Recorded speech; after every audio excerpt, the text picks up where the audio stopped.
Des frappes massives dans un désert, pas si désert. L'armée de l'air malienne, appuyée par la Russie, vient de causer de lourds dégâts aux lignes de ravitaillement ennemies. À Abebara, Tinzawaten, Talandaket et Inafarak, des dépôts de carburant appartenant au FLA et au JNIM ont été détruits, tout près donc de la frontière algérienne. L'arme utilisée, a priori, les redoutables drones kamikazes de type Shahed. Résultat, des dégâts matériels considérables susceptibles d'handicaper les mouvements terroristes dans le grand nord du Mali.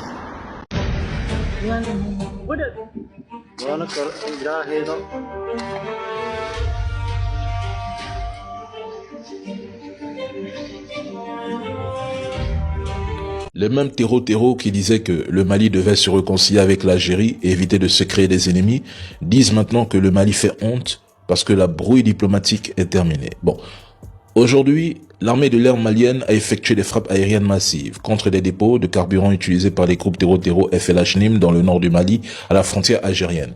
Pourquoi vous évitez de parler des résultats de l'opération russo-malienne dans le nord et partout au Mali qui fait extrêmement mal aux terreaux? Parce qu'ils se plaignent. Vous ne parlez plus du blocus, du manque de carburant, de l'électricité, de la déstabilisation du Mali, de la prise de Bamako par les terreaux ou encore de la chute de Bamako? Plus un mot sur Kidal Anefis, ceux qui passaient même à la télévision pour dire que le Mali est asphyxié par la crise de carburant, ne parlent plus. Ceux qui annonçaient la chute imminente du Mali après l'attaque du 25 avril, ne parlent plus non plus. Désormais, la distraction est ailleurs, dans le rapprochement diplomatique entre deux pays voisins. Pire, on a quand même eu droit à ce genre de propagande sur RFI. Les Russes négocient leur départ du Mali. Ceux qui répétaient ça en boucle le 25 avril, aujourd'hui, ils n'en parlent plus. En 2023, Sébastien Lecornu annonçait l'effondrement du Sahel, affirmant que Bamako était déjà encerclé. 3 ans plus tard, lui-même ne parle plus. On voit même déjà des trolls déchirer le passeport malien, comme si cela allait changer quoi que ce soit dans le quotidien des Maliens. Donc, le Mali vous traumatise et vous donne de l'insomnie à ce point que certains deviennent fous. Force à l'armée, force au peuple. Mais le Mali a fait très mal au terreau. Les apatrides et les médias français sont bien silencieux depuis cet après-midi concernant la suite des événements. Les terreaux ont été encerclés lors de l'opération de ratissage menée à Konna. L'armée malienne, appuyée par les forces russes, a lancé une offensive féroce afin d'éliminer les terreaux retranchés dans la zone. Ils ont bouclé le périmètre et coupé toutes les voies de repli, tandis que l'aviation malienne a mené des frappes chirurgicales contre les positions fortifiées de l'ennemi. Anefis, les terreaux ont été matés par les bombes maliennes. Et comme toujours, c'est la même stratégie. Leurs trolls qui vivent uniquement sur le net déclenchent immédiatement ce matin une campagne de propagande affirmant que telle ou telle ville est tombée sans même comprendre ce que signifie réellement la chute d'une ville. Certains médias français prennent ensuite le relais en amplifiant ces désinformations se basant sur des sources anonymes qui sont des terreaux.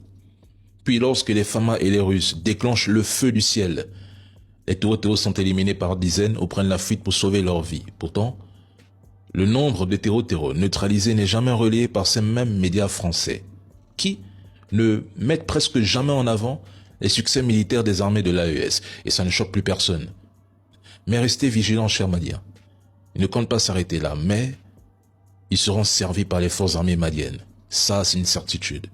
Les FAMA frappent plusieurs regroupements terroristes dont de plus de 200 combattants. Appuyés par leurs partenaires, les forces armées maliennes ont mené le 20 août des actions contre des ponts de regroupement de groupes armés terroristes dans la région de Mopti, selon un communiqué de l'armée. À l'ouest de Yawaro, plusieurs sites abritant des chefs terroristes et d'importants matériels de guerre ont été détectés sur la base de renseignements précis, puis ciblés et traités avec succès.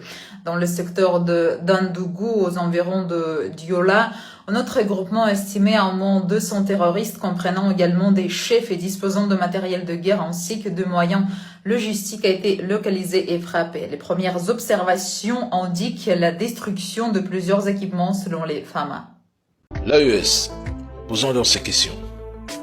Pourquoi 3 pays, souvent qualifiés de pauvres, endettés, sans ressources ni avenir, font-ils constamment l'objet de tentatives de déstabilisation? Pourquoi ces 3 nations, apparemment sans intérêt stratégique, sont-elles systématiquement critiquées, attaquées et ciblées par des groupes terreaux? Pourquoi voit-on dans ces mêmes pays une alliance entre mercenaires et groupes armés pour alimenter la subversion? Peut-on vraiment s'acharner à jeter des pierres sur un arbre qui ne porte aucun fruit? C'est-à-dire que nous avons quelque part touché la cible. Nous avons mis à mal leurs intérêts. Si aujourd'hui l'AES ne représente rien, mais pourquoi tout le temps parler de cette alliance, la critiquer, se moquer d'elle? Faut-il vous poser ce genre de questions? C'est que quelque part, il y a un fond de vérité qui est là. Mais comme les Africains, pour la plupart, sont aveuglés, matrixés, lobotomisés, enchaînés, eh bien, ils n'arrivent plus à réfléchir par eux-mêmes. Ils sont comme téléguidés. C'est ça la vérité, la réalité des choses.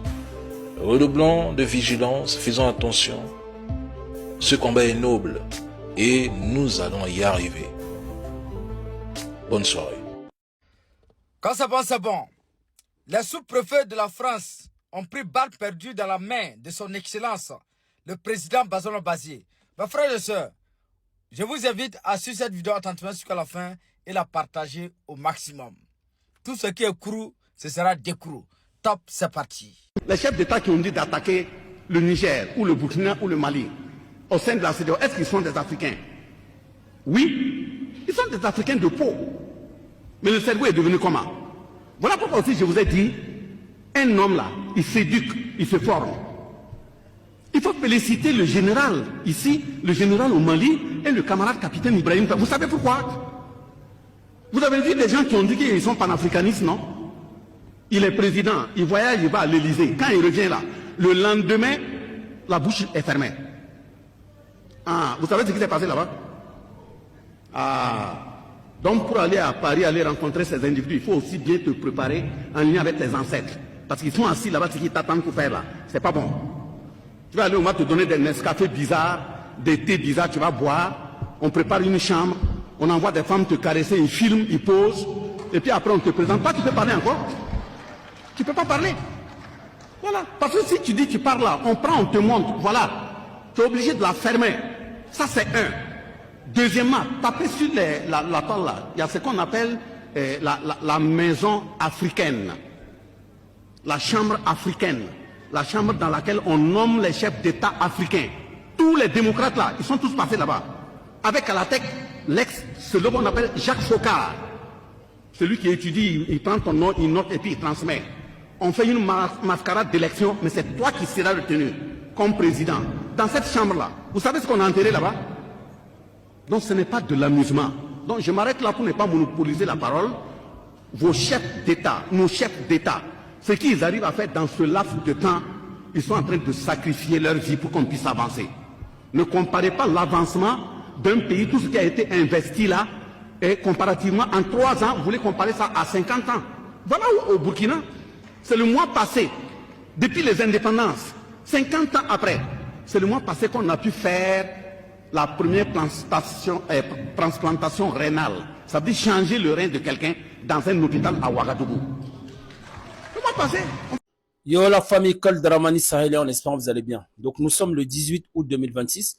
La famille, on va vous demander de republier un maximum la vidéo. Vous avez vu qu'actuellement, beaucoup de communicants de chez nous, de la BRC, des gardiens de la Révolution, ont fait face à une forte restriction. On fait nos vidéos, on ne comprend pas, elles sont supprimées et signalées. On est obligé de contester et ils acceptent 24 heures après et pour dire que les vidéos, elles n'ont rien du tout. Donc, c'est arrivé à beaucoup de personnes. Donc, continuez à donner de la force. Vous avez juste à laisser votre doigt appuyé sur le cœur, sur le j'aime. Ça republie. Ou sinon, vous appuyez sur la flèche sur republier. Donc, la famille, en tout cas, du côté du Mali, d'après le communiqué du chef d'état-major, il y a des frappes qui ont été effectuées hier dans la région de Ménaka. Du côté de Adram-Boukan, dans le secteur, il y a des mercenaires qui ont été envoyés là où vous savez. Donc on dit bravo à l'armée malienne et aussi à Mopti. À Mopti aussi, des mercenaires qui se promenaient en moto, ils ont été envoyés là où vous savez. Donc bravo aux forces de défense et de sécurité. Du côté du Burkina Faso, on a vu que aussi nos BIR sont en train de faire un travail remarquable. Du côté du Niger, ils ont menti la dernière fois en disant, soi-disant, que le Niger avait été fait énormément de pertes. Non. Ils ont voulu attaquer cette soi-disant coalition de démocratie pour Bazoum. Là, on sait qui est derrière. Et ils ont été foudroyés par les drones nigériens.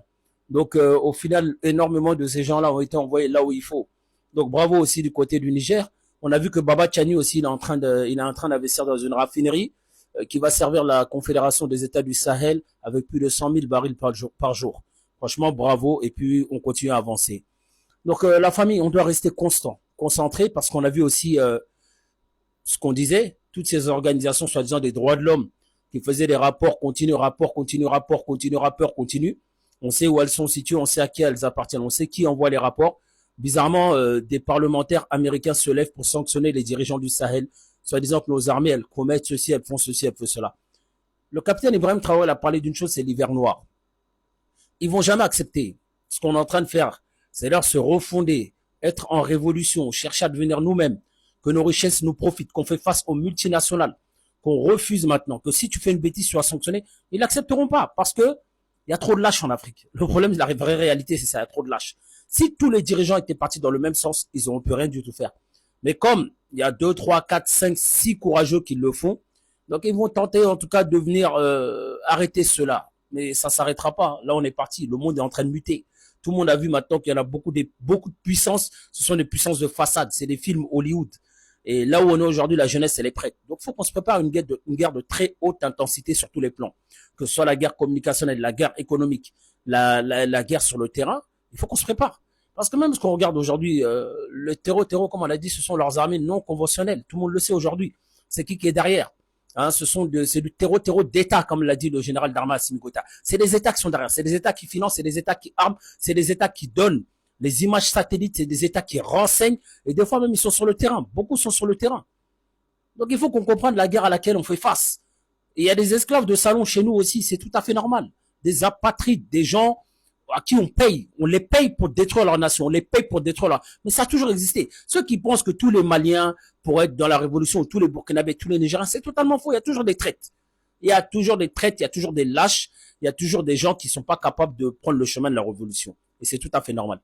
Donc, il faut qu'on reste concentré. On reste concentré, on va tout droit à l'objectif. Donc, voilà. En tout cas, il faut continuer la révolution. Il faut continuer la guerre informationnelle. Et il faut rester surtout concentré.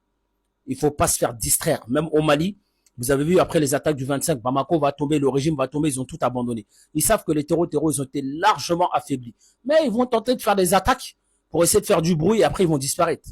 On a compris leur système maintenant. On fait quelque chose, ça fait du bruit, on disparaît. Comme ça pour montrer qu'on existe. Mais même ça, on va mettre fin à tout ça. Sinon, les Bamako va tomber, plus de citernes rentrent à Bamako, Bamako sous blocus, un tel sous blocus, le pays va tomber, le régime fragile, ils ont tout tenté. Quand vous entendez, même quand ils parlent de démocratie, c'était quoi? Pour créer un soulèvement populaire. Parce qu'ils savent que les dirigeants, ils partiront pas. Ils ne peuvent pas les faire partir tant qu'il n'y a pas un soulèvement populaire. Tant que les peuples sont derrière eux, ils ne peuvent pas faire partir nos dirigeants. Restons concentrés et déterminés. Vive la révolution progressive populaire de l'AES. Je vous remercie. J'ai une question qui me taraude, qui me turlupine. Une question qui me travaille depuis ce matin à cause de 2 informations qui sont rentrées dans mon système mental, intellectuel et spirituel. Ces 2 informations, l'une vient du chef de l'État de la République du Mali, son Excellence, Monsieur le Général d'Armée, Assimi Goïta, président de la transition de la République du Mali. Et l'autre information me vient du ministère des Affaires étrangères de la Fédération de Russie. Et ces 2 informations me disent la même chose.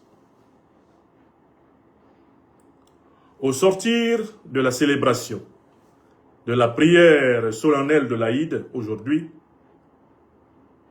le président Assimi Goïta a fait une courte déclaration. Et dans cette courte déclaration,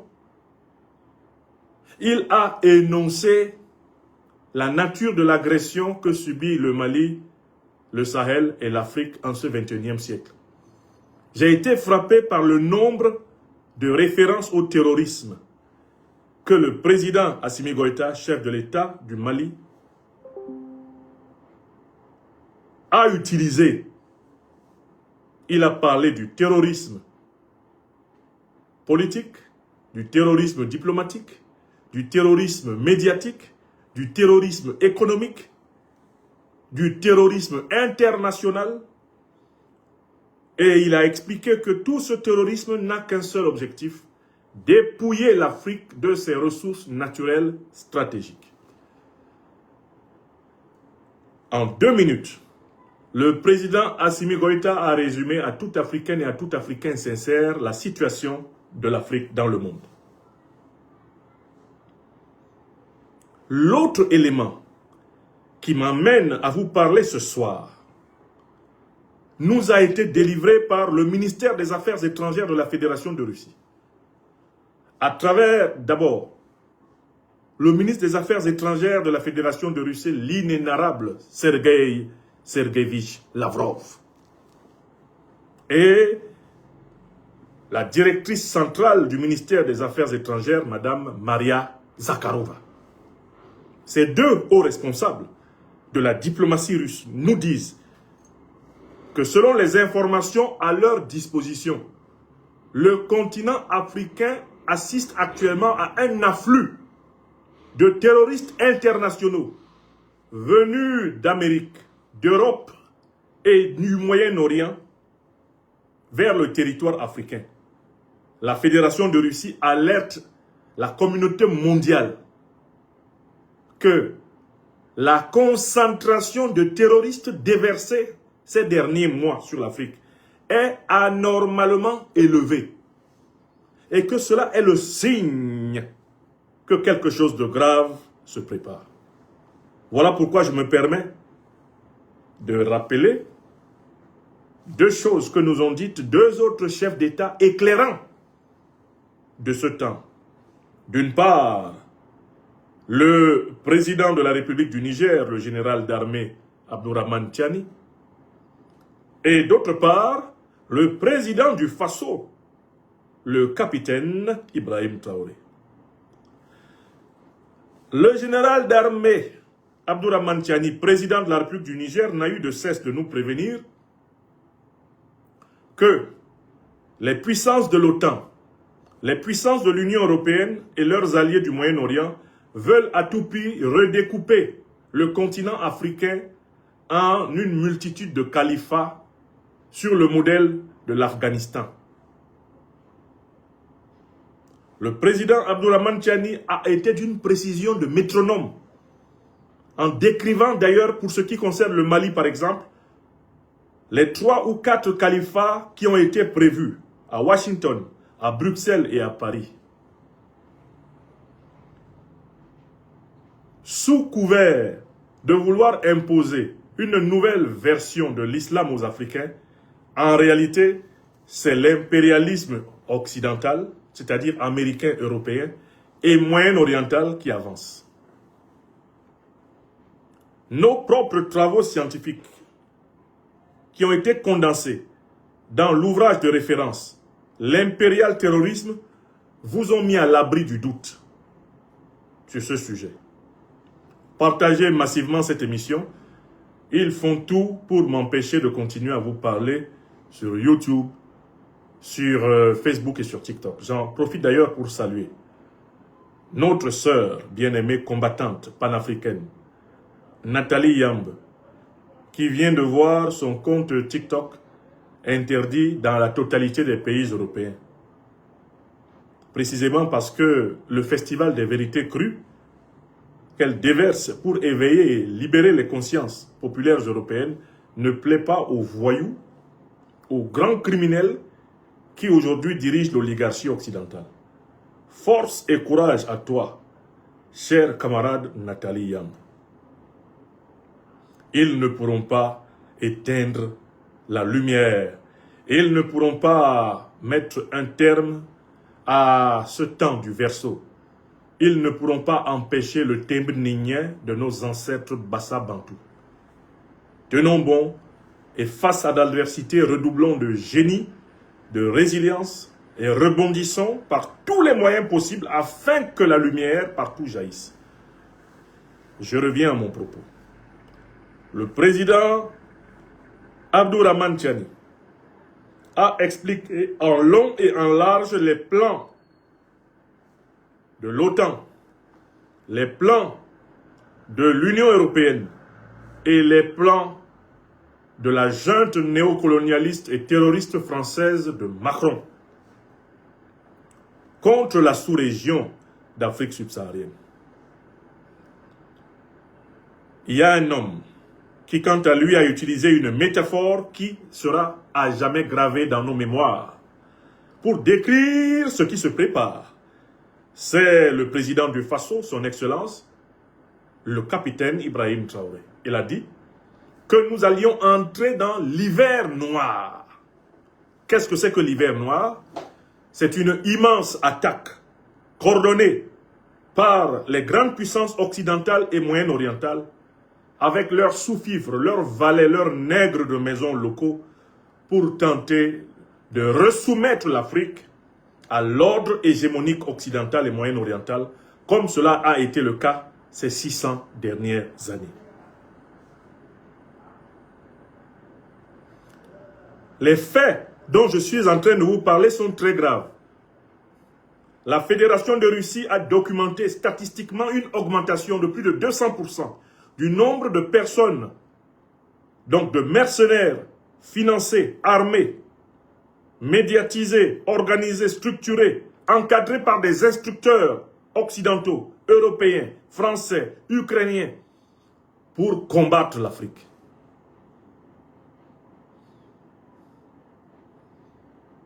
Ce que nous ont dit les présidents Assimi Goïta, Vladimir Vladimirovitch Poutine, Abdourahmane Tiani, Ibrahim Traoré, ce qu'ils nous ont dit est une réalité scientifique tangible.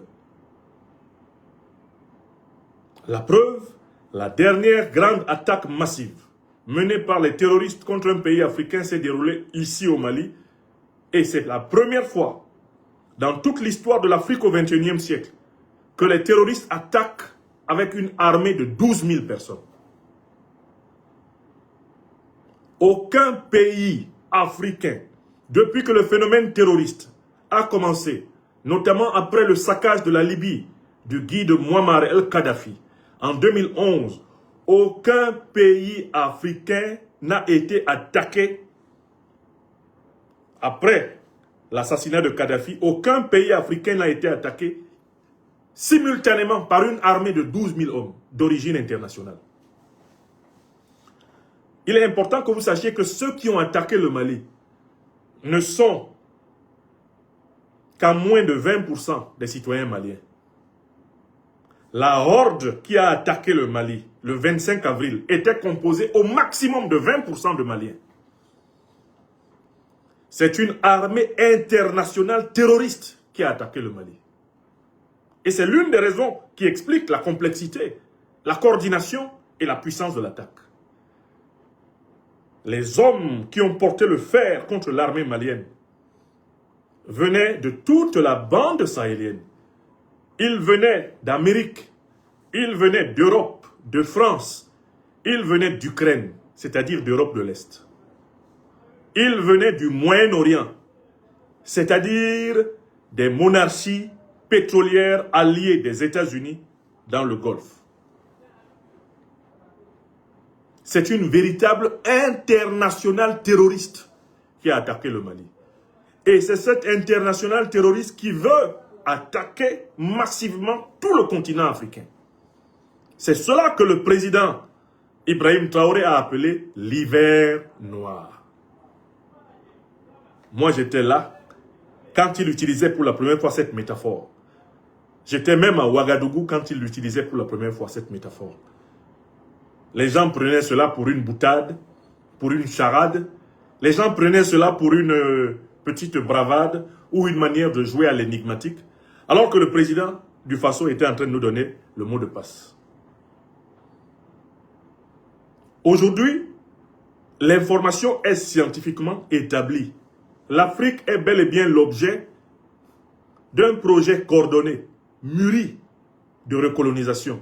Ce projet a été pensé par l'Occident dans sa nébuleuse fondamentale militaro-politique de l'OTAN et il s'applique par l'Union européenne, il s'applique par les puissances coloniales, néocoloniales et bien occidentales. Pour ce qui concerne la sous-région d'Afrique dite francophone, ce projet est mis en œuvre d'une manière scrupuleuse, rigoureuse, violente et déterminé par la France.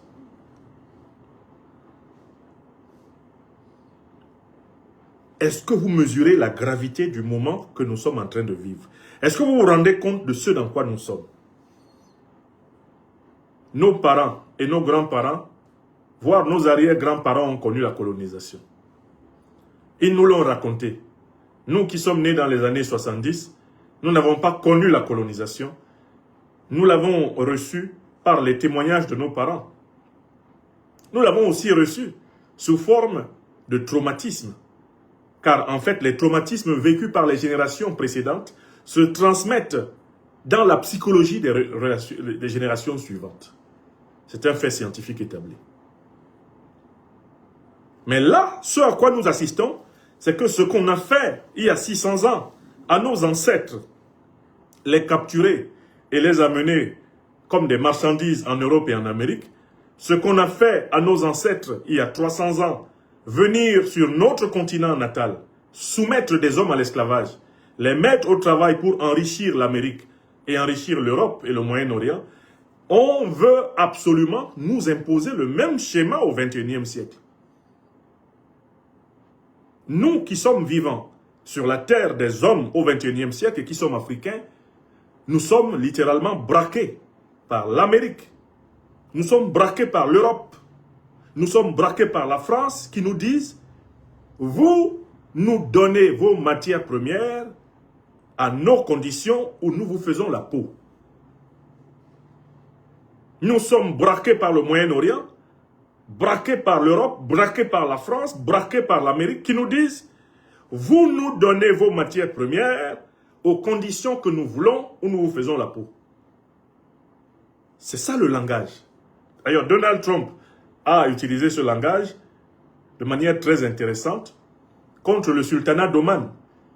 Le sultanat d'Oman qui vient de passer un accord commercial privilégié avec la République d'Iran. Donald Trump a dit, si le sultanat d'Oman ne se comporte pas correctement, nous allons les bombarder. Et c'est ce qu'il a dit au Venezuela pour attaquer le Venezuela. Et c'est ce qu'il dit à Cuba pour attaquer le Cuba.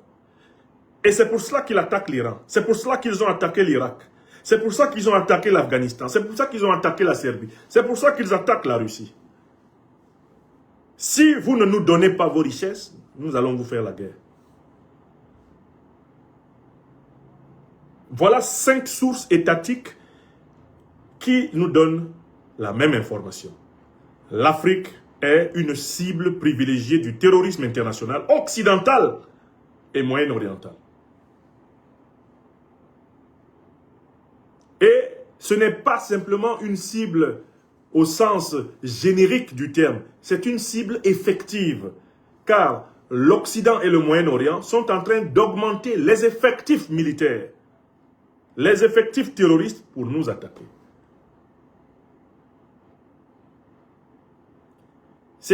Je ne sais pas comment vous faites pour ne pas vous rendre compte que cette information devrait nous empêcher de dormir des 2 yeux et des 2 oreilles.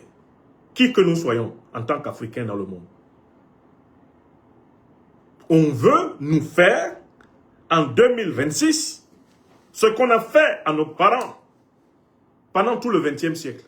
Jusqu'en 1960-61 au moins. On veut nous refaire ça. On veut nous faire ce qu'on a fait à nos arrière-grands-parents pendant 300 ans. On veut nous maintenir dans le système du XVIe siècle. On veut nous ramener à zéro dedans. On veut imposer aux Africains d'être subalternes partout sur la terre. Subalternes en Amérique, subalternes en Europe, subalternes en Asie, mais aussi subalternes en Afrique. Est-ce que vous comprenez la gravité de ce qui se passe? Il y a de ces Africains et ces Africaines qui ont des pages sur les réseaux sociaux et qui se permettent de répéter le narratif et le justificatif occidental. Alors que les faits statistiques sont là. L'armée internationale terroriste est à nos portes. Elle nous affronte. Elle nous combat. Elle réussit déjà à éliminer des personnalités de premier rang, comme on l'a vu à Bamako, le 25 avril 2026. avec l'assassinat du ministre d'État, ministre de la Défense, le général d'armée Sadio Kamara, à qui j'ai beaucoup pensé en cette journée de Tabaski. À lui, comme à toute sa famille, je leur dis mon union de prière, mon union d'affection, mon union d'espérance. Que le Tout-Puissant permette que ces êtres-là ne meurent jamais. Alors, j'ai voulu parler de ce sujet, pourquoi? Parce que je voudrais expliquer aux Africaines et aux Africains qui sont encore peut-être en retard. Pourquoi est-ce qu'il y a un afflux de terroristes dans le monde? Alors, j'ai préparé un raisonnement en 3 parties. Pour que vous compreniez pourquoi il y a un afflux de terroristes dans le monde, il y a 3 parties, il y a 3 arguments essentiels que vous devez maîtriser. Le premier élément, c'est quelle est la situation de l'homme dans le monde. Parce que si vous ne savez pas ce que nous, les hommes, on fait sur la terre, vous ne pouvez pas comprendre ce qui se passe.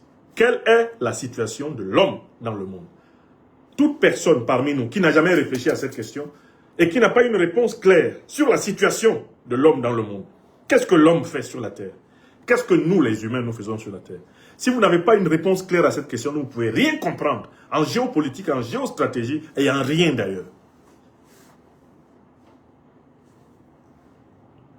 Deuxième partie, quelle est la situation de l'Afrique dans le monde? Laissons l'homme en général et dans la deuxième partie, on va s'intéresser à la situation de l'Afrique. Qu'est-ce que l'Afrique? Qui sommes-nous, nous les Africains? Qu'est-ce que nous représentons sur cette planète? Si nous ne savons pas ce que nous représentons, nous ne comprendrons pas pourquoi on veut notre peau. Pourquoi on veut que nous disparaissions? Pourquoi tant d'agressions contre nous? Si nous ne pouvons pas comprendre cela... Alors, il y a quelqu'un qui ne veut pas écouter ma conférence, il s'appelle Ed Capé, je le vire, puisque c'est un imbécile. Je le vire de ma page TikTok. Vous n'êtes pas obligé de venir m'écouter. Si ce que je dis ne vous intéresse pas, pourquoi restez-vous là? Dégagez. Hop. Et vous me donnez le nom de toute personne qui ne veut pas écouter la conférence, qui vient là pour chicaner. Moi, je suis en train de parler d'une question de vie ou de mort d'une civilisation entière, d'un continent, d'une humanité. Je ne suis pas là pour faire plaisir à quelques imbéciles. Ed Capé, dégagez. Et donnez-moi le nom de toute autre personne qui est là pour essayer de se comporter comme un nègre de maison. Je vais virer cette personne sans état d'âme. Je ne suis pas en train d'aborder un sujet de plaisanterie. Donc, Ed Capé, déjà dégagé. Vous me trouvez qui d'autre est en train de se comporter de manière canine là, sur mes pages? Je le vire. Vive le créateur de l'option Blocato, Blocadamus, Blocatata, Blocamata, Bloqueto. C'est une bonne option. Mes émissions ne vous intéressent pas, circulez. Allez voir ailleurs si j'y suis. Bon, je reviens sur mon sujet parce que j'estime que c'est important que j'en parle. On va donc essayer de savoir quelle est la situation de l'homme en général dans le monde. Ensuite, quelle est la situation de l'Africain, nous les Africains là. Quelle est notre situation sur la Terre? Et enfin, qu'est-ce qui explique le terrorisme anti-africain? La persistance du terrorisme anti-africain. Pourquoi ces gens s'acharnent-ils contre nous? Oui, il faut qu'on comprenne. Parce qu'il y a des gens qui ne savent pas pourquoi on s'acharne contre les Africains. Il y a des gens qui sont là, non, bon, demandons pardon, ça va aller, etc. Non, mais est-ce que vous avez d'abord su? Vous savez d'abord pourquoi on vous en veut? Vous savez d'abord pourquoi on vous en veut? Si vous saviez au moins pourquoi on vous en veut, vous comprendriez pourquoi vous ne pourrez pas bénéficier de la pitié des criminels. Parce que beaucoup d'Africains se promènent encore là sur les réseaux sociaux et sur la terre en espérant que l'Amérique, l'Europe, l'Asie auront pitié d'eux. Un proverbe camerounais dit « Asia inodi help ». La pitié ne sauve pas. Si la pitié sauvait, cela se saurait. Nous avons toute l'histoire pour nous montrer que la pitié n'a pas empêché les pires tragédies de l'humanité. Bon, je commence très sérieusement maintenant ma démonstration. Première partie, quelle est la situation de l'homme dans le monde? L'homme est un être vivant qui, sur cette planète, est situé entre deux mondes. Le monde physique, le monde matériel, et le monde métaphysique, le monde spirituel. Ça, c'est le point de départ. Si vous ne savez pas cela, c'est que vous avez un problème d'humanité. Être un être humain, c'est être un être vivant qui participe à deux royaumes. Le royaume du visible, la matière, et le royaume de l'invisible, l'esprit. Exemple de manifestation du royaume du visible. Mon corps, vous pouvez vous tapoter vous-même. Hein? Cognez vos dents, la matière. Nous appartenons au monde matériel, comme les atomes, comme les pierres, comme les plantes, comme les autres animaux. Nous sommes faits de matière. Nous sommes faits de terre. Mais nous appartenons, nous les humains, aussi à un autre monde qu'on va appeler le monde de l'esprit.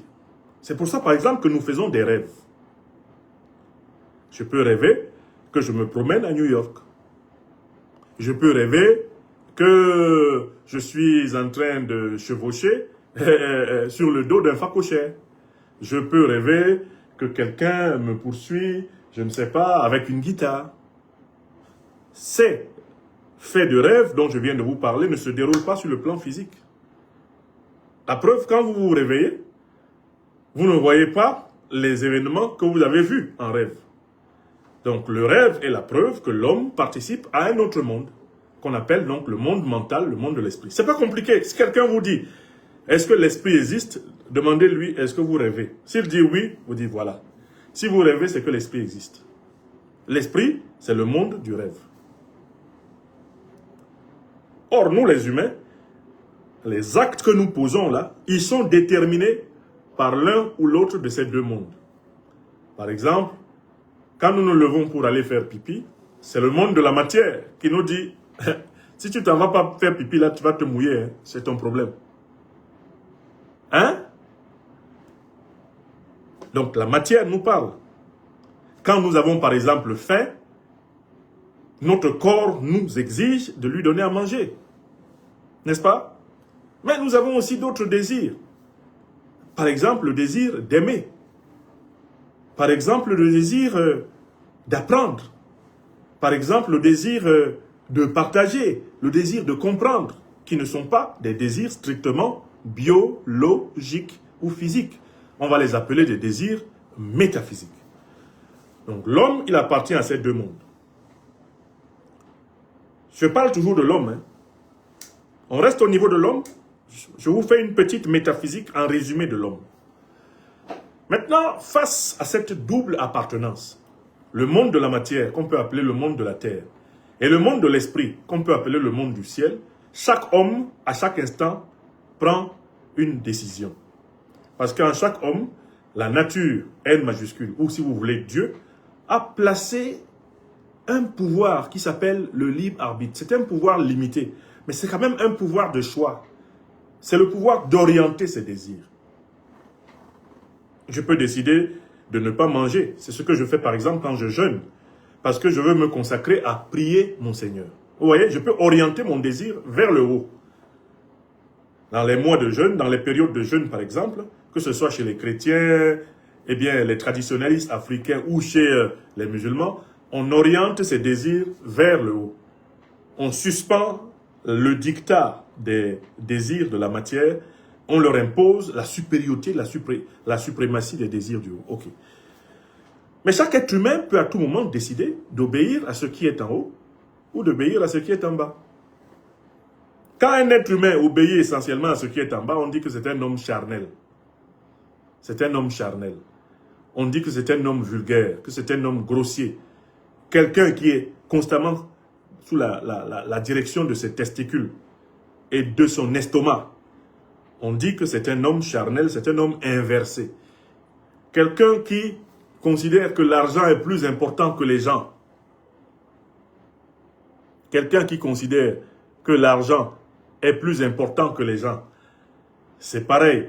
C'est quelqu'un qui accorde aux valeurs d'en bas plus d'importance que les valeurs d'en haut.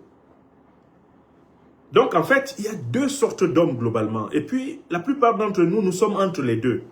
Il est difficile de s'éloigner de l'homme charnel, de l'homme ordinaire que nous sommes. Il y a donc ceux qui sont convaincus que le plus important, c'est la vie physique, c'est la vie immédiate, et qui vivent dans ce que René Guénon a appelé le règne de la quantité, qui croient que tout ce que l'homme a à faire, tout ce que l'homme peut faire, c'est ici-bas. Et que l'homme est en réalité une créature de la nature, une créature de la terre ou même de Dieu, peu importe, dont le but est essentiellement la jouissance des quantités terrestres. C'est ce qu'on appelle le matérialisme. Le matérialisme, c'est la conception selon laquelle tout est physique.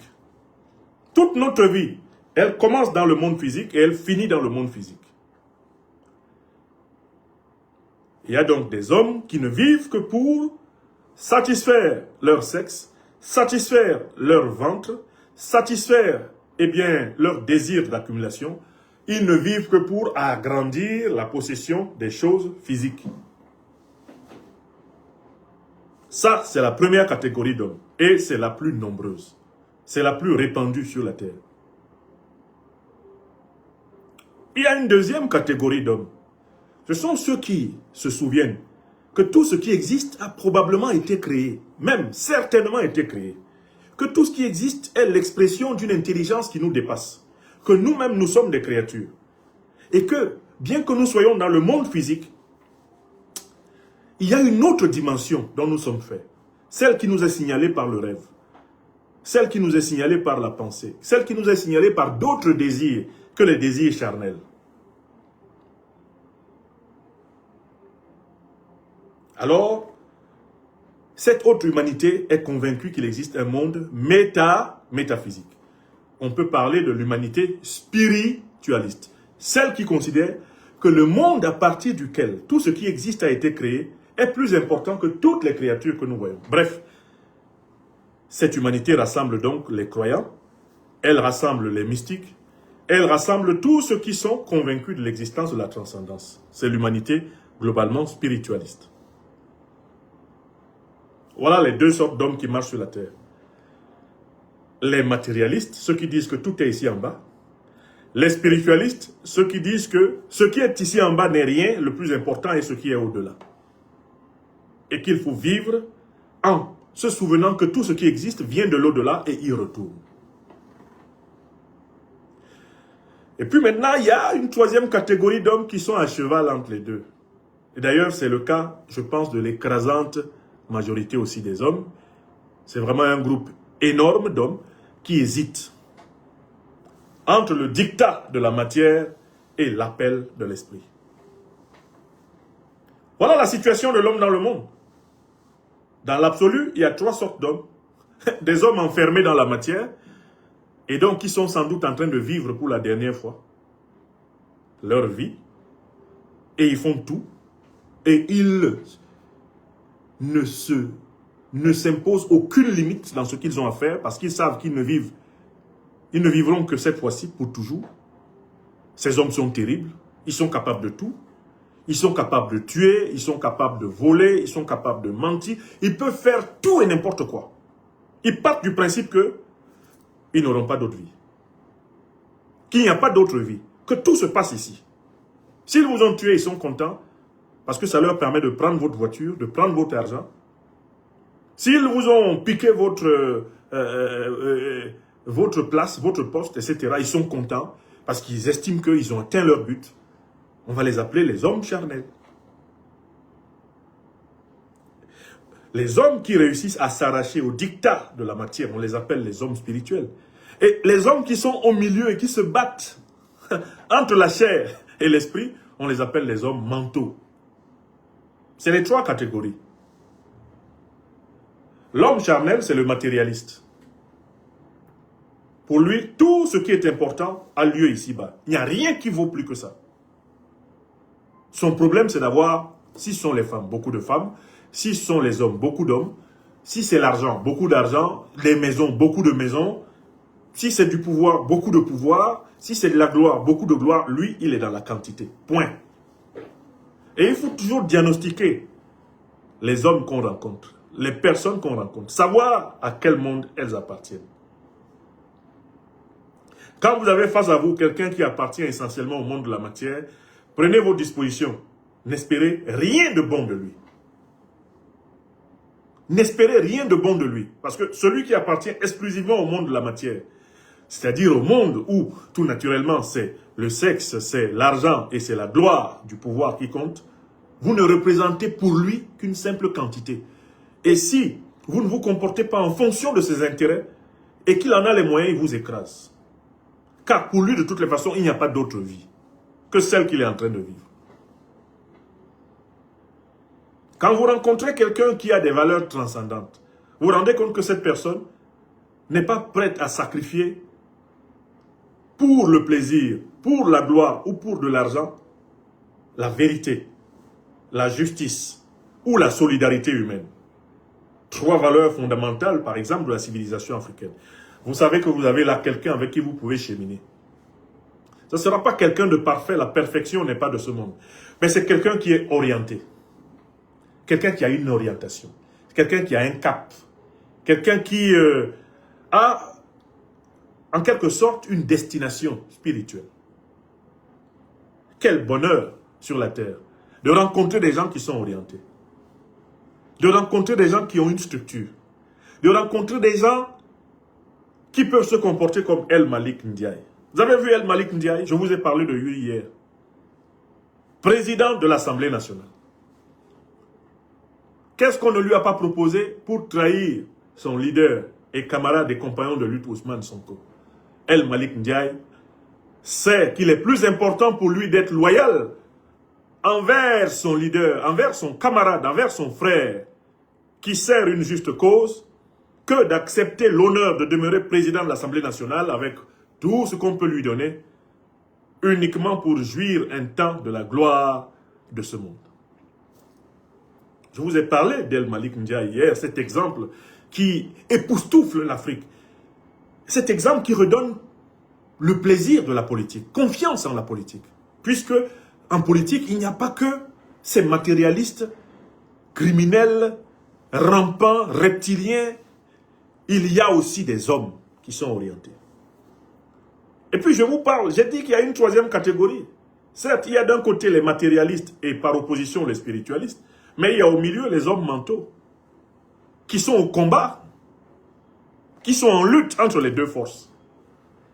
Les forces d'en bas et celles d'en haut. L'homme est un être écartelé. L'homme est un être divisé. Et quand nous sommes en crise, c'est parce que nous sommes tirés entre les deux forces. Quand vous vous sentez vraiment mal sur le plan mental, parce que vous êtes dans une situation dont vous estimez qu'elle ne correspond pas matériellement à ce que vous voulez, mais elle ne correspond pas non plus à votre idéal, au but que vous vous fixez dans la vie, vous êtes dans le combat de l'homme mental. Voilà la situation de l'homme dans le monde. Alors, l'homme spirituel est convaincu que il y a la matière de ce corps, mais il y a un principe qui est potentiellement immortel et éternel qui s'appelle l'âme. Et que sous la forme de l'âme, nous qui sommes ici rassemblés, vous êtes déjà près de 25 000 ou 15 ou 20 000 en direct de cette émission, nous qui sommes ici rassemblés, sur le plan de l'âme, il sera possible que nous soyons admis, si Dieu Tout-Puissant le souhaite, l'être suprême le souhaite, que nous soyons admis dans d'autres formes de vie, après la vie terrestre. Le spiritualiste en est convaincu, à savoir que l'esprit est potentiellement immortel et toujours éternel. Donc il ne vit pas que pour maintenant. Il vit pour toujours. Et ce qu'il fait, il le fait afin que ce qui doit être pour toujours soit. Voilà la situation de l'homme dans le monde. Quand nous sortons de nos maisons pour aller dans la cité, pour faire de la politique, nous rencontrons donc ces 3 catégories. Les matérialistes, les spiritualistes et les hommes mentaux, c'est-à-dire les entités intermédiaires.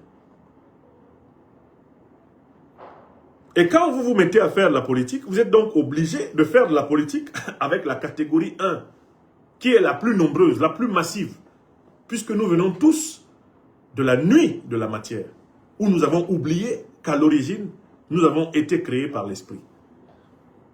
Donc quand vous entrez en politique, vous entrez littéralement dans une arène, dans une fosse aux lions.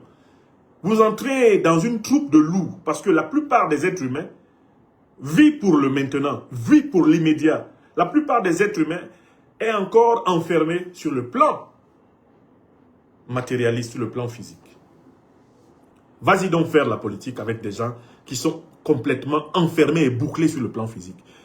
J'espère que ce que je suis en train de vous dire vous permet de comprendre la situation de certains pays africains. C'est en réfléchissant sur mon pays natal, le Cameroun, que j'ai élaboré la théorie que je vous expose rapidement. Celle de la situation de l'homme dans le monde. Mon hypothèse est qu'un pays comme le Cameroun, c'est parce que l'écrasante majorité des Camerounais sont enfermés dans le monde matériel. C'est ce que j'ai appelé les enclos. Enclos tribal, enclos régional, enclos religieux, enclos sectaires, enclos partisans. Les Camerounais sont bloqués dans les enclos. Voilà pourquoi ils ne peuvent pas faire mouvement vers le haut. Jusqu'ici. Ils ne peuvent pas encore se libérer du pouvoir du bas. Le pouvoir kleptocratique. On peut diagnostiquer des peuples. Hein. Vous voyez, les peuples sahéliens, là, ce sont des peuples qui sont aspirés vers le haut. Hein. Ce sont des peuples qui ont cette capacité à se lever, à se relever. Parce que ce qu'ils ont fait, là, simplement, ces 4 ou 5 dernières années, mais tout le continent les regarde comme des... Le continent regarde le Mali, le Burkina Faso et le Niger comme des sorciers, comme des marabouts. Quand vous regardez l'état d'un pays comme le Cameroun, l'état d'un pays comme le Congo-Brazzaville, quand vous regardez l'état d'un pays comme le Congo-RDC, et puis vous regardez le niveau de conscience que les Maliens, les Burkinabés, les Nigériens sont en train de cultiver, vous voyez bien la différence entre un trou et une montagne. Il y a des pays qui sont dans le trou. Il y a des pays même où il y a eu des frémissements. On pensait qu'ils allaient décoller, qu'ils allaient regarder l'état de la République centrafricaine. C'est elle qui avait même commencé à lancer le frémissement. Mais vous voyez, elle est bloquée. Parce que les forces d'en bas, les forces de la pesanteur, les forces grossières des enfers attirent tout vers le bas. Regardez le Gabon. Regardez l'état du Gabon. Regardez dans quel état ce pays est rendu. Regardez dans quoi on est en train d'amener le Sénégal. Vous voyez comment les forces d'en bas sont en train de tirer le pays vers le bas. Regardez l'état de ce pays. Et vous pourrez appliquer la théorie, ma théorie de la situation de l'homme dans le monde. Alors, je résume la première partie de mon exposé. La situation de l'homme dans le monde est déterminée par sa condition. Soit l'homme est enfermé dans la sphère matérialiste et il est essentiellement un animal plus ou moins intelligent, soit l'homme est en train de s'efforcer de s'émanciper de cette sphère matérialiste par un effort de réflexion et de vision, et il est dans le monde mental, que j'appelle le monde 3, soit l'homme est libéré de l'allégeance à la matière, de l'allégeance aux ténèbres, et il est alors dans le monde spirituel, le monde 2, dans ma classification. Bon, mais ce que j'ai dit là, ce n'est pas valable pour l'Afrique seulement, c'est valable pour l'Europe, c'est valable pour l'Amérique, c'est valable pour l'Asie. Dans tous les continents, les êtres humains sont situés dans l'une ou l'autre de ces 3 sphères. Quand vous regardez objectivement, l'élite qui dirige l'Amérique, l'Europe, l'élite qui dirige l'Asie, l'élite même qui dirige le monde, est-ce qu'à votre avis, cette élite appartient essentiellement au monde de la matière ou est-ce qu'elle appartient essentiellement au monde de l'esprit? Si on regarde toute la Terre, toute l'humanité, on va voir que désormais, ceux qui ont le plus de puissance dans le monde sont des gens qui appartiennent au monde matérialiste. L'Occident, par exemple, est aujourd'hui pris en otage par toute une colonie de crétins. Des crétins, c'est-à-dire des gens qui n'ont aucune culture spirituelle. C'est-à-dire des gens qui ont oublié même que l'homme est de passage sur la Terre. Regardez l'attitude de Donald Trump. Un président d'une puissance aussi importante que les États-Unis, qui a un comportement de crétin et qui a des arguments de bistrot. Genre, le détroit d'Ormuz va s'appeler le détroit de Trump. Et puis il a ainsi dit ça. Genre, si le sultanat d'Oman ne se comporte pas bien, on va le bombarder. Genre, moi j'ai des missiles qui sont plus gros que les missiles de Kim Jong-un. Voilà le président des États-Unis. Un crétin de quartier. Un crétin. C'est des gars à qui on ne donnait même pas l'autorisation au quartier de parler quand nous on est assis au damier. Et quand je suis à Bassin en train de jouer au damier, un gars comme ça ne vient pas parler là où nous on est assis. C'est lui qui est président des États-Unis. Rendez-vous compte. Qui gouverne l'Europe? C'est Ursula von der Leyen. Une véritable ennemie de la liberté de pensée, de réflexion. Une véritable ennemie de l'homme. C'est elle qui est la fonctionnaire européenne la plus en vue. Regardez qui est à la tête de la Grande-Bretagne, qui est à la tête de l'Allemagne, qui est à la tête de la France. Des individus qui fonctionnent au cuir nasal. Regardez qui a visité l'île d'Epstein. Regardez qui est à la tête d'Israël. Regardez qui est à la tête de l'Italie. Mais ça fait pitié. Et quand on regarde alors nos pays africains, par quel genre d'hommes ils sont dirigés, vous vous rendez compte qu'en fait, de manière incontestable, la terre est dirigée, elle est dominée par des individus qui sont restés bloqués dans la sphère matérialiste. Le matérialisme est au pouvoir sur la terre. Que ce soit en Afrique, que ce soit en Amérique, que ce soit en Europe ou en Asie, le matérialisme est au pouvoir. Et ceux qui résistent sont ceux qui sont ancrés, ceux qui se souviennent que l'homme vient du monde de l'esprit. C'est-à-dire ceux qui ont une tradition.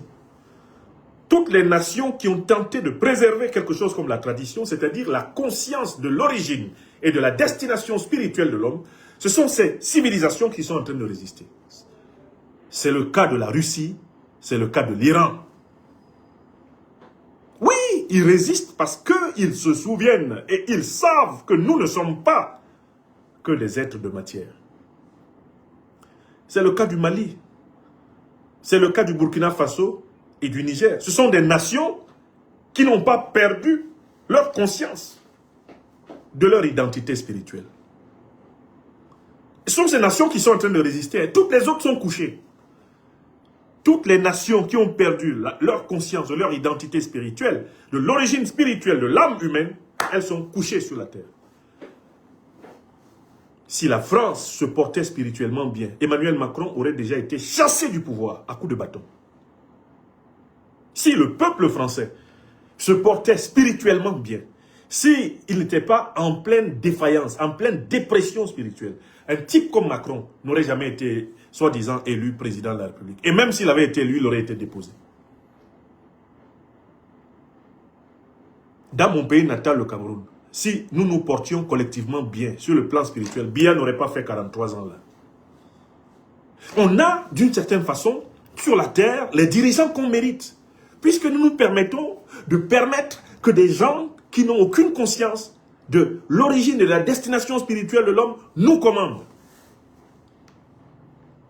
Voilà ce qu'à 19 ans, dans un essai célèbre, Étienne de la Boétie a appelé le discours de la servitude volontaire. C'est pas possible.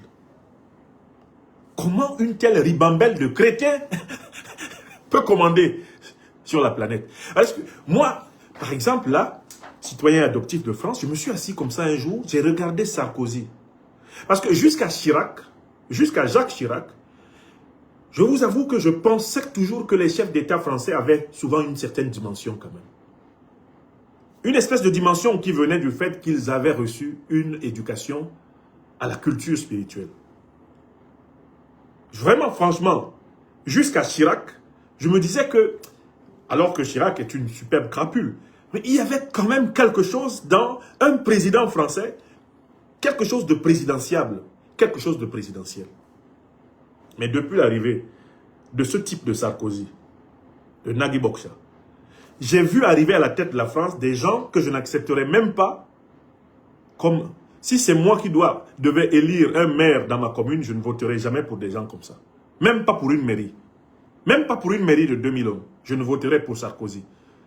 Je ne voterai pour Hollande. Je ne voterai pour Macron. Des gens qui, en fait, ont perdu le contact avec l'essentiel de ce qui fait la valeur des gens, la valeur de la vie.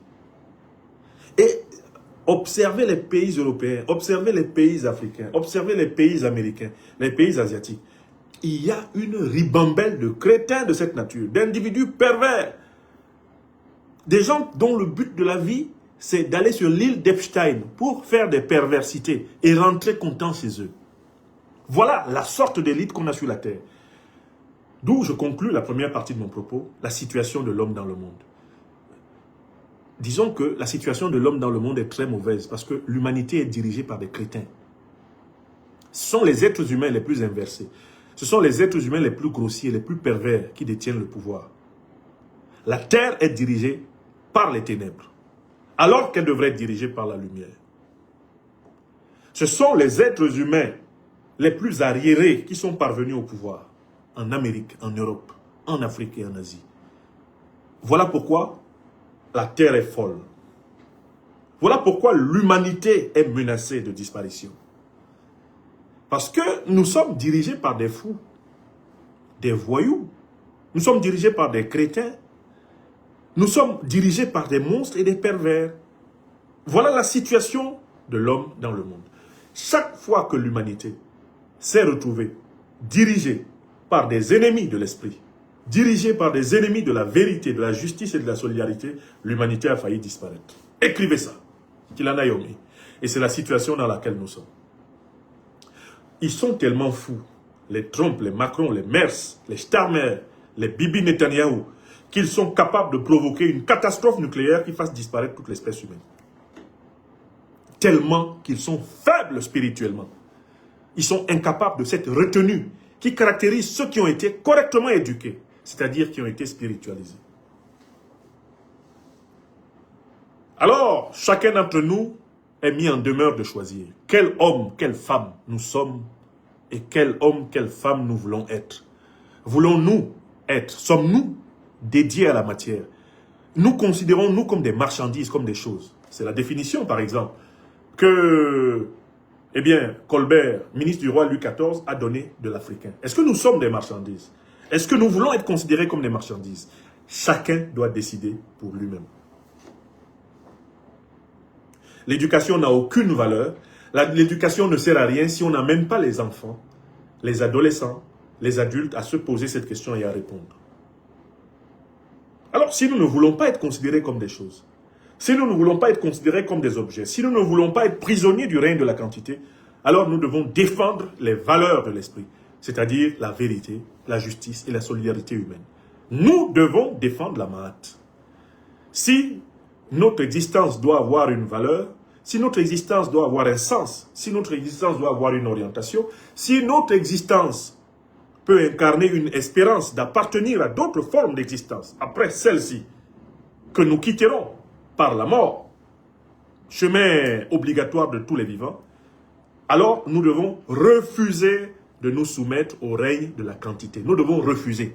Voilà, on ne doit pas obéir à Macron, à Trump, on ne doit pas obéir aux dictateurs africains, on ne doit pas obéir à Starmer, à Merz, on ne doit pas obéir à Meloni, on ne doit pas obéir à tous les pervers qui attardent ce monde. Voilà la décision. Voilà la décision. Et c'est cette décision que les Ousmane Sonko sont en train de prendre au Sénégal face à Bassirou Diomaye Diakhar Faye. C'est la décision de El Malik Ndiaye. C'est la décision de Guy Marius Sagna. Ils ont dit non, on ne se soumet pas à la politique diomayenne, qui est la politique de Macron, qui est la politique du néocolonialisme français, de l'impérialisme occidental, la politique de la perversité matérialiste, la politique d'Epstein. Nous refusons. Donc tous ceux qui ont écouté la première partie de mon propos ce soir doivent se sentir responsables de la décision de refuser, de se soumettre au règne de la quantité. Refuser de se soumettre au règne du matérialisme, au règne de la perversité, au règne du pouvoir, eh bien, du sexe, de la gloire et de l'argent. C'est notre responsabilité de refuser.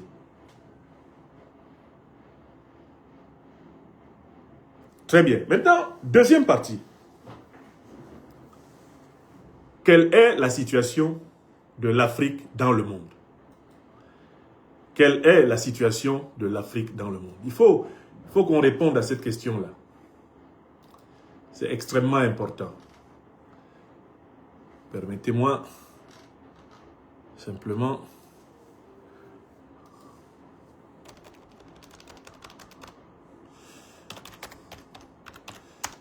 Voilà, très bien. Quelle est la situation de l'Afrique dans le monde? Écoutez, l'Afrique est la première terre de l'humanité. L'Afrique est le berceau de l'humanité. L'Afrique est le premier pays de tous les êtres humains sur la terre. En cela, l'Afrique est donc la terre sacrée et la première terre sainte de tous les hommes. Si les hommes étaient sérieux, ils auraient un respect obséquieux pour l'Afrique. Car c'est ici que Dieu, l'être suprême, l'énergie, le principe, le transcendant, le tout-puissant, c'est ici qu'il a créé l'homme. Chez nous, en Afrique.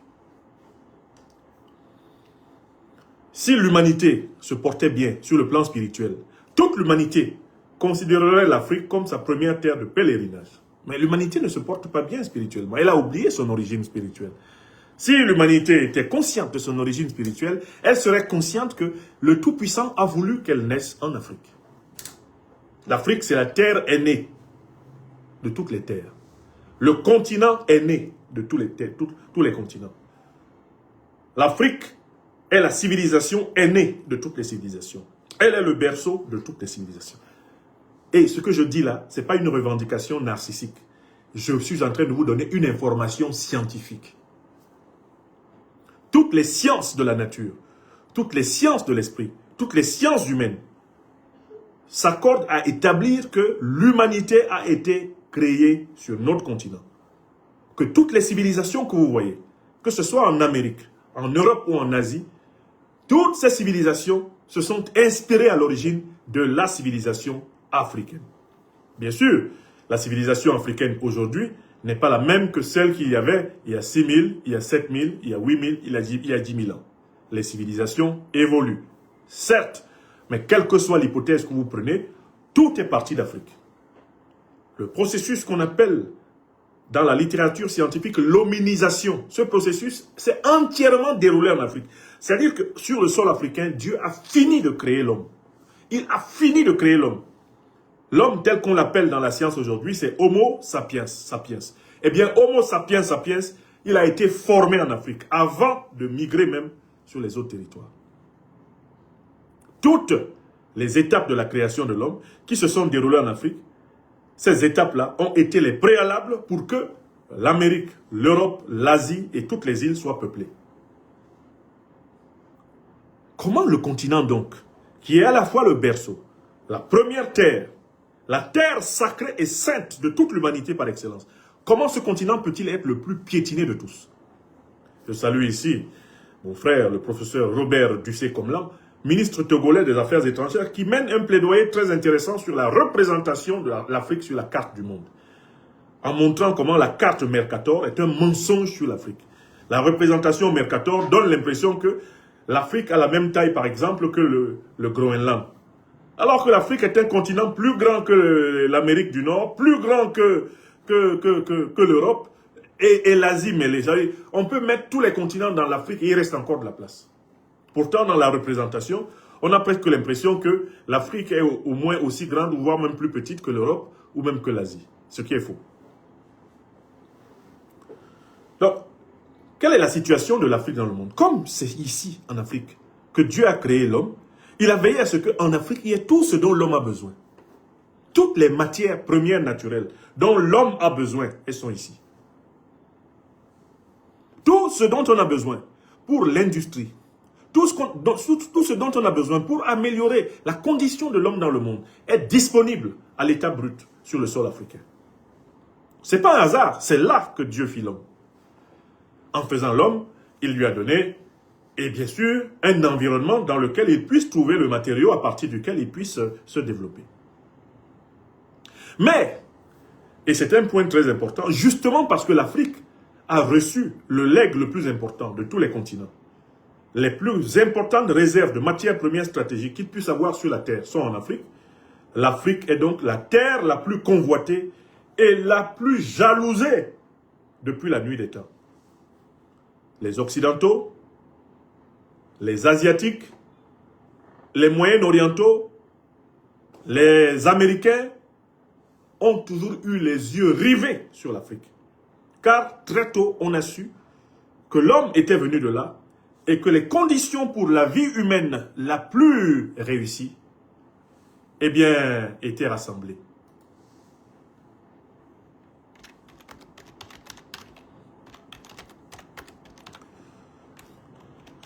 Voilà.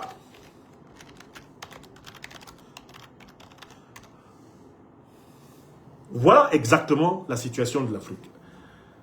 Je voudrais ici prendre deux images. Il y a dans la littérature judéo-chrétienne le mythe de Caïn.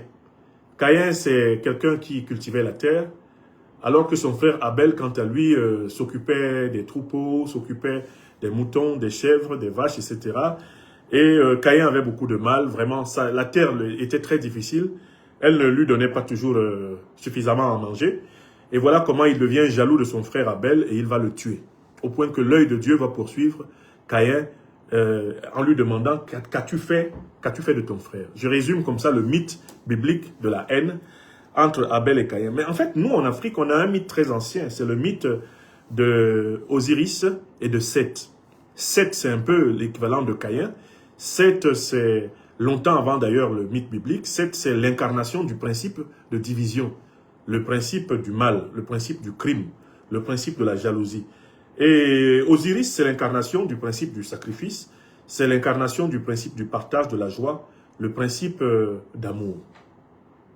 Alors, la grande question qui se pose dans le mythe négro-égyptien entre Osiris et Seth, c'est qu'en fait, chaque fois, le diable, eh bien, Seth, le très méchant Seth, fait tout pour tuer son frère et Osiris réussit à chaque fois à renaître malgré tout le mal que Seth lui a fait. Je dis que l'Afrique, c'est Osiris. L'Afrique, c'est Abel. L'Afrique est le continent à qui on a fait tout le mal possible. Le continent dépecé, le continent partagé. Vous voyez, on a divisé l'Afrique en 54 États, exactement comme le corps d'Osiris est découpé en 1000 morceaux. Mais l'Afrique renaît toujours. Pourquoi l'Afrique renaît-elle toujours? Mais parce que c'est la première terre sacrée et sainte de l'humanité. Et parce que sur cette terre, Dieu créa l'homme. Il n'a pas voulu que nous disparaissions. L'Afrique est la terre la plus riche, mais c'est la terre la plus appauvrie.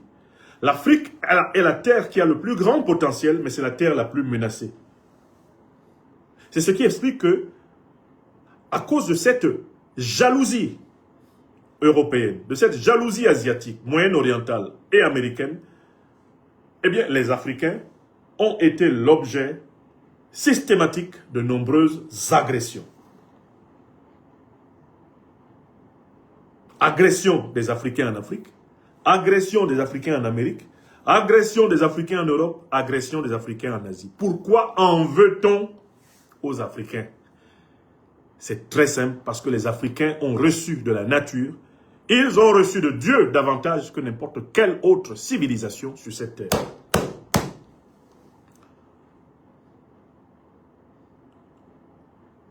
Et donc, la situation de l'Afrique dans le monde, c'est d'être le continent le plus convoité, le continent le plus agressé, le continent le plus assailli, le continent dont les ressortissants sont traqués afin d'être traités en subalterne en Europe, en Amérique, en Asie et même sur leur propre sol, l'Afrique. Les ennemis de l'Afrique sont allés jusqu'à imaginer, avec le premier ministre raciste d'Afrique du Sud, Forster, une Afrique sans les Africains. Forster a affirmé « L'Afrique sera un paradis pour l'homme blanc lorsqu'elle sera débarrassée de tous les Africains. » C'est ce projet qui est constamment à l'œuvre. Depuis que les autres peuples des autres continents se sont rendus compte que l'Afrique a ce qui leur manque.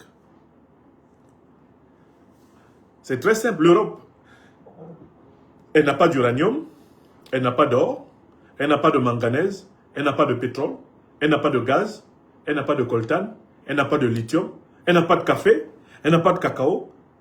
L'Europe n'a pas de matière première stratégique dans son sous-sol. La partie la plus pauvre de la planète, c'est l'Europe. La partie la plus riche de la planète, c'est l'Afrique. Et il n'y a que deux possibilités pour les Occidentaux d'avoir des richesses.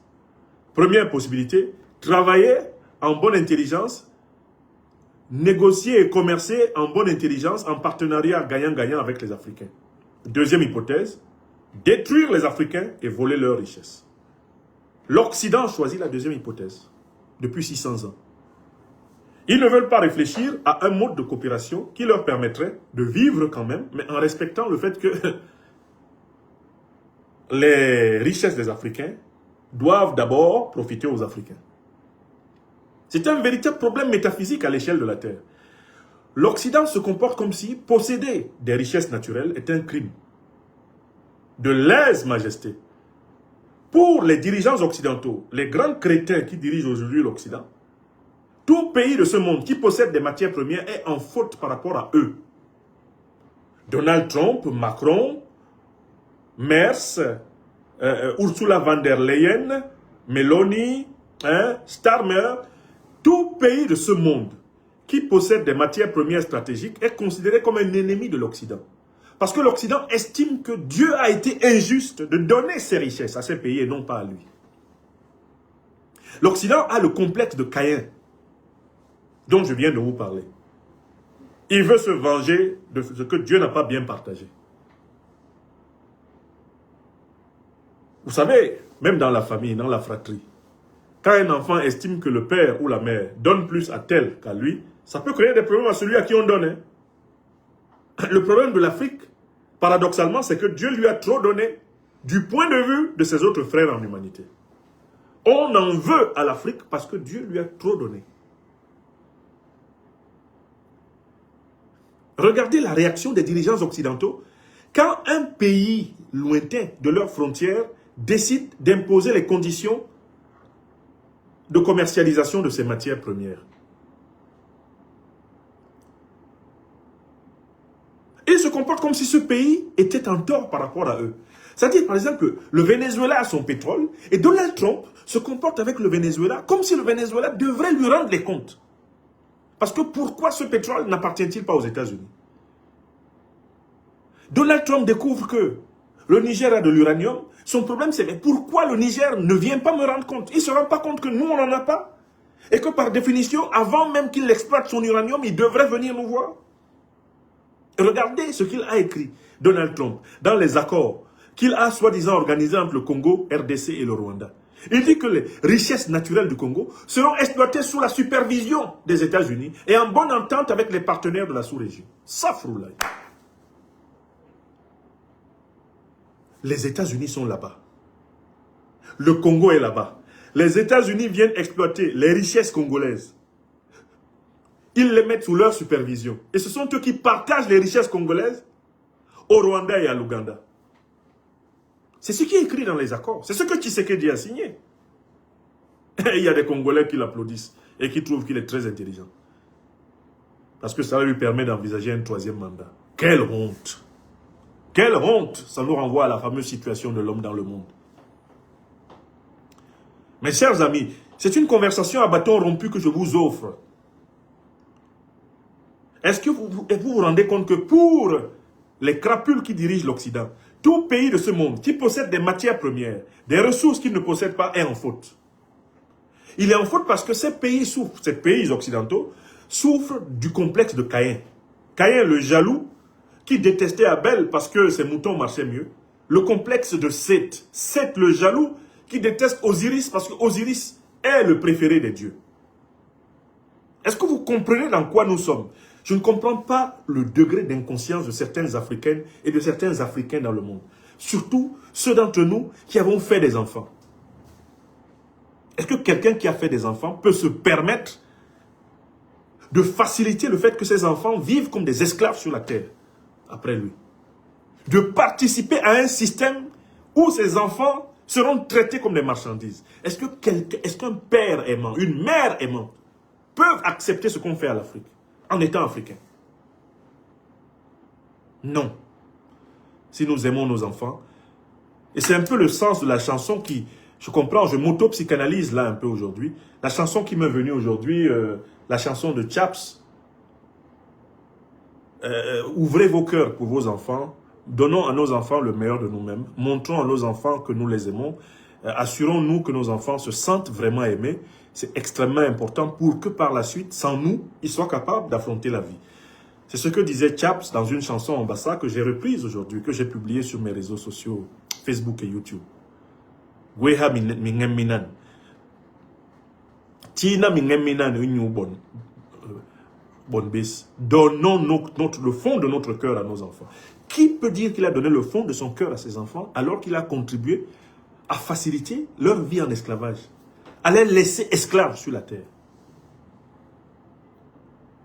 Le Niger est plein d'uranium. C'est un crime du point de vue de Macron. Il faut à tout prix déstabiliser le Niger pour arracher l'uranium nigérien. Vous le voyez tirer son nez là, son nez gratouilleux là. Tout son problème, c'est voler l'uranium nigérien. Donald Trump, lui, de tous ces dirigeants occidentaux, est le plus grossier et finalement, il nous rend plus facilement le service. Avec Donald Trump, l'analyse de la situation n'est pas compliquée parce qu'il avoue tout, ce que les autres essayent de masquer. Il dit que, mais, si le sultanat d'Oman ne se comporte pas comme il faut, nous allons le bombarder. S'il ne nous donne pas son gaz, on va le bombarder. Pour le Venezuela, il l'a dit ouvertement. Le pétrole du Venezuela, c'est pour nous. C'est nous maintenant qui allons le vendre. Et on peut le vendre, si on le veut, aux Chinois et aux Américains, aux Chinois et aux Russes, à notre prix. Carrément. Mais Donald Trump, c'est l'inconscient libéré. Donald Trump est en quelque sorte l'expression de toutes les arrière-pensées que les dirigeants occidentaux cachaient derrière leur narratif trompeur. Donald Trump, c'est l'homme qui s'est désinhibé complètement et qui a vomi, qui a craché à la face du monde l'idéologie criminelle de l'Occident. Et il faut que vous compreniez cela. Le crime de l'Afrique, c'est que la nature l'est dotée de ce qui manque à l'Amérique, ce qui manque à l'Europe et qui manque à l'Asie. Et on transforme donc les Africains en coupables. Coupables d'exister sur une terre qui a des choses que l'Europe n'a pas, que l'Amérique n'a pas, que l'Asie n'a pas, que le Moyen-Orient n'a pas. Ah là là, les coupables. Et on traque les Africains partout sur la terre. On leur fait un statut de subalterne en Amérique, subalterne en Europe, subalterne en Asie, subalterne au Moyen-Orient. Et puis on vient aussi en Afrique maintenant pour vouloir leur imposer un statut de subalterne en Afrique. Que l'Africain soit étranger chez lui en Afrique, c'est le projet de Berlin. Ils se sont permis de diviser l'Afrique en 54 pays. Le but c'était quoi? Nous rendre étrangers chez nous. Quand moi, Malien, je me lève pour aller au Burkina, il faut que je ne sois pas chez moi. Eux, ils ont fait leur fédération. Hein. Vous traversez les États-Unis de New York à San Francisco. Hein. Vous traversez 6 fuseaux horaires. Je ne sais pas combien de fuseaux horaires. Hein. Vous êtes dans le même pays. Mais toi, tu pars de Bamako pour aller en N'Djamena. Tu es bloqué à plusieurs frontières. Et ce sont eux qui ont organisé ça. Pourquoi ont-ils tracé ces frontières? Ils les ont tracées pour empêcher les Africains d'être libres en Afrique. Ils ont tracé les frontières pour que nous soyons prisonniers chez nous. Et les pires d'entre nous, les hommes charnels, sont réfugiés derrière ces frontières pour bloquer l'émancipation du continent. Au service des plans de l'Occident. Parce que la balkanisation de l'Afrique à Berlin avait pour but d'empêcher que les Africains soient libres en Afrique. Les frontières que vous voyez là, c'est des barrières, des enclos de prisons qui ont été tracés pour nous, pour que nous on soit dedans. L'Alliance des États du Sahel l'a compris. Ils sont passés à la confédération. Maintenant, il y a un passeport confédéral. Avec le passeport confédéral, tu vas de Bamako jusqu'à... Tu traverses Ouaga, tu vas à Niamey. À l'aéroport, tu n'as plus besoin de visa, rien. Tu passes. On ne veut pas de ça. On ne veut pas de ça. On ne veut pas que les Africains soient libres en Afrique. Les Africains sont remplis dans les centres de rétention administrative au motif qu'ils n'ont pas de papier. C'est le cas partout. En Europe, en Amérique, on multiplie les lois. L'Italie se défend, l'Espagne se défend, la Suisse ne veut pas des Africains. Ok. Mais en plus, ils organisent l'Afrique de telle façon qu'elle ne veuille plus les Africains. C'est-à-dire que les Africains soient rejetés en Afrique. Et voilà comment on pourchasse les Africains. Partout en Afrique. On les pourchasse en Afrique du Sud. On les pourchasse au Gabon. On les pourchasse Bien sûr, tout naturellement, dans tout le Maghreb. Les Africains pourchassés en Afrique. Normalement, ça doit être une aberration intellectuelle. C'est quelque chose qui, normalement, ne devrait même pas avoir de sens. Mais ils ont réussi à juridiciser cela, à le transformer en système juridique. À savoir que l'Africain est traité comme un sous-homme en Afrique. Par qui? Les Africains. Qui sont au service de qui? Des Occidentaux et des Moyen-Orientaux.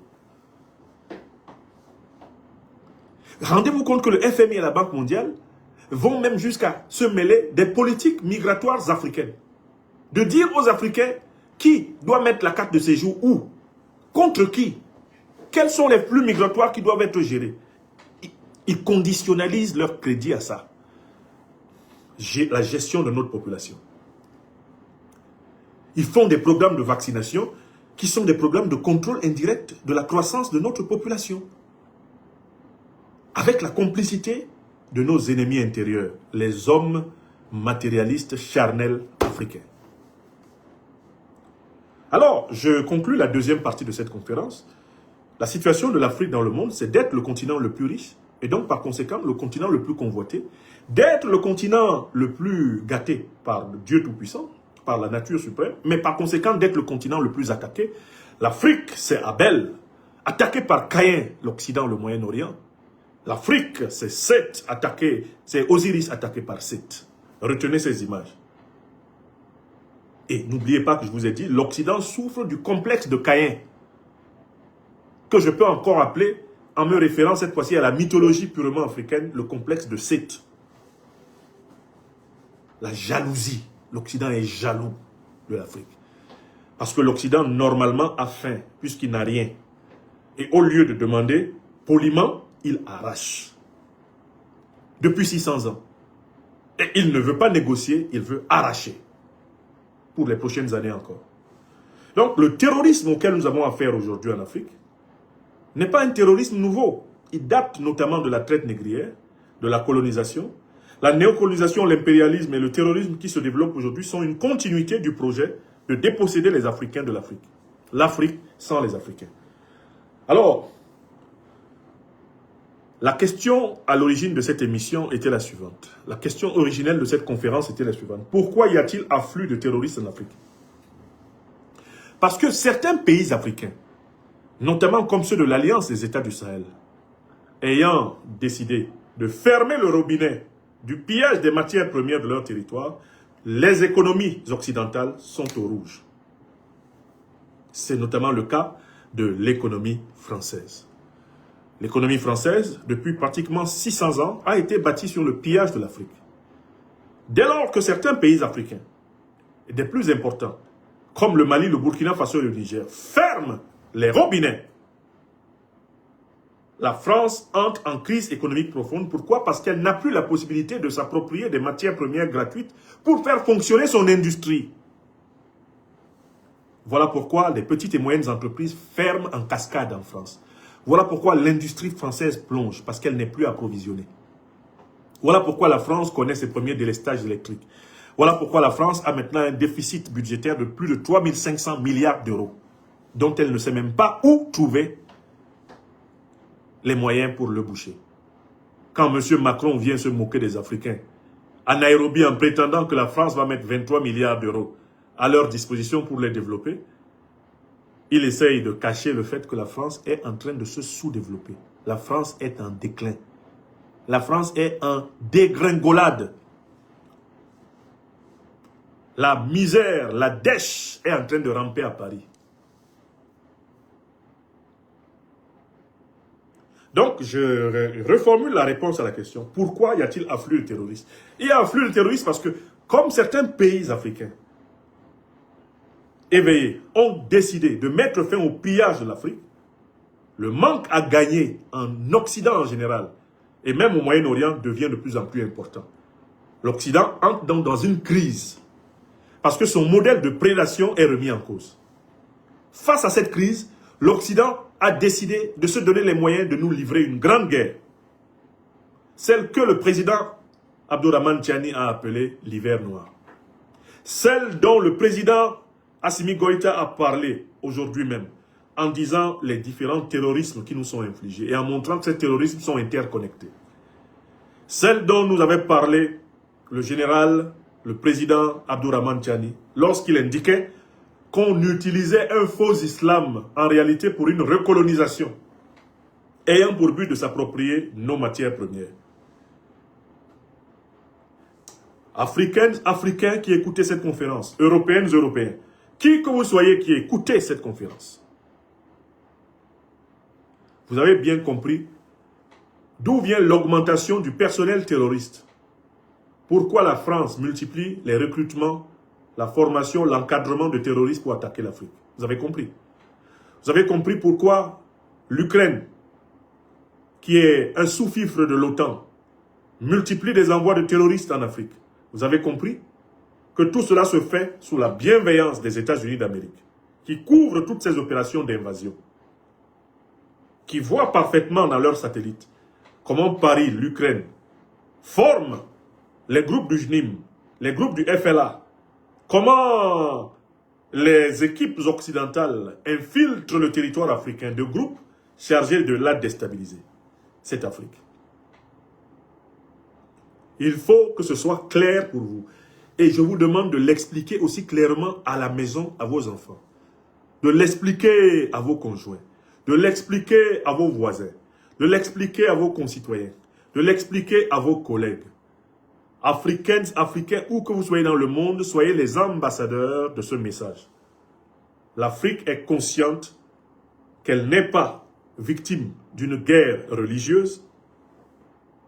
L'Afrique est consciente qu'elle est victime d'un plan ourdi par la coalition militaro-politique de l'OTAN et ses sous-fifres que sont l'Union européenne, la France, les monarchies criminelles du Moyen-Orient, lesquelles instrumentalisent les hommes et les dirigeants africains, eh bien, charnels, contre l'Afrique. Voilà la condition dans laquelle nous sommes aujourd'hui.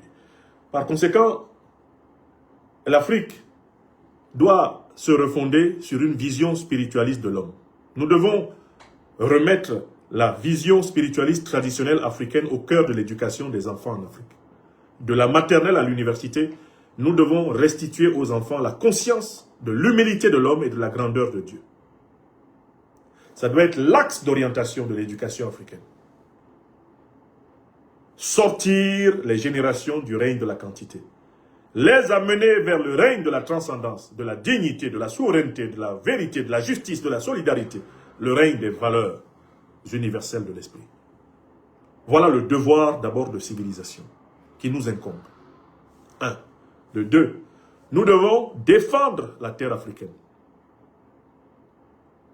Si d'une main nous tenons une colombe ou une fleur d'olivier, de l'autre nous devons tenir l'épée.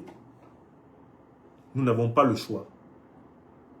Nous devons défendre la terre africaine et pour cela, encourager nos dirigeants à investir suffisamment dans l'appareil de défense et de sécurité et dans la formation citoyenne élargie à la défense et la sécurité, c'est-à-dire l'armée populaire africaine.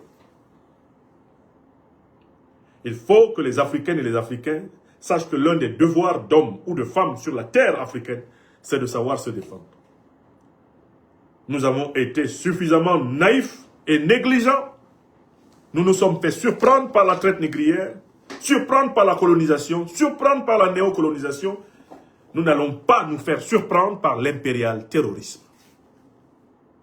Dieu nous a donné des cerveaux, comme le disait le regretté, eh bien, Toumba Diakité, que je salue. Il nous a donné des cerveaux, c'est pour nous en servir. Il ne nous a pas demandé de les éteindre. Et ça n'a pas commencé par nous tout seuls. Je parodie ainsi l'une des célèbres répliques du regretté Mohamed Toumba. Dieu nous a donné des cerveaux, nous les Africains, les Africaines qui sont là. Il ne nous a pas dit d'arrêter nos cerveaux. Ça n'a pas commencé par nous tout seuls.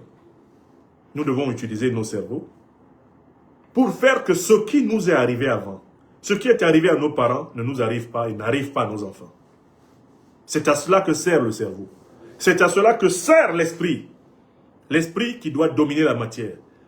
c'est par le travail de la réflexion, de l'action réfléchie, c'est par le travail de la solidarisation, la collectivisation, la mutualisation des intelligences et des moyens que nous allons vaincre ceux qui veulent nous soumettre, puisque nous avons refusé de nous soumettre. Donc, l'appareil de défense et de sécurité doit être au cœur des préoccupations de toute Africaine, de tout Africain.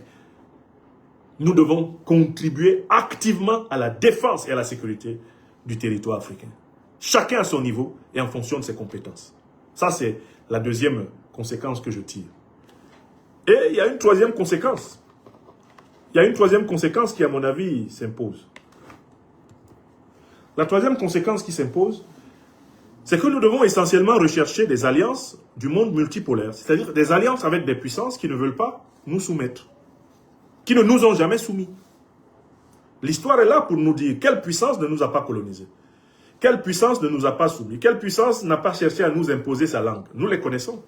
C'est avec elles, prioritairement, que nous devons coopérer et opérer dans le monde. Priorité au monde multipolaire. Voilà les trois conséquences de la situation dans laquelle nous sommes. 1. Refonder notre vision spirituelle. Repenser l'éducation de nos enfants afin qu'ils n'oublient pas l'origine et la destinée spirituelle de l'homme. Et qu'ils ne se laissent pas impressionner par le matérialisme rampant et régnant. Deuxièmement, renforcer notre système de défense au point d'aboutir au niveau d'une armée populaire africaine dans chacun de nos pays et dans chacune de nos confédérations et en attendant bien sûr la naissance de la grande fédération africaine continentale.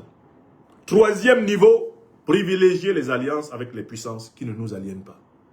Ne plus accepter le chantage de puissances abonnées à des traquenards pour nous aliéner. Ne plus accepter leur chantage. Leur enlever les monopoles que nous leur avons laissés abusivement exploiter. Mettre fin au monopole des puissances criminelles sur le continent. Voilà les trois grands devoirs qui me paraissent ici incontournables, mes chers amis.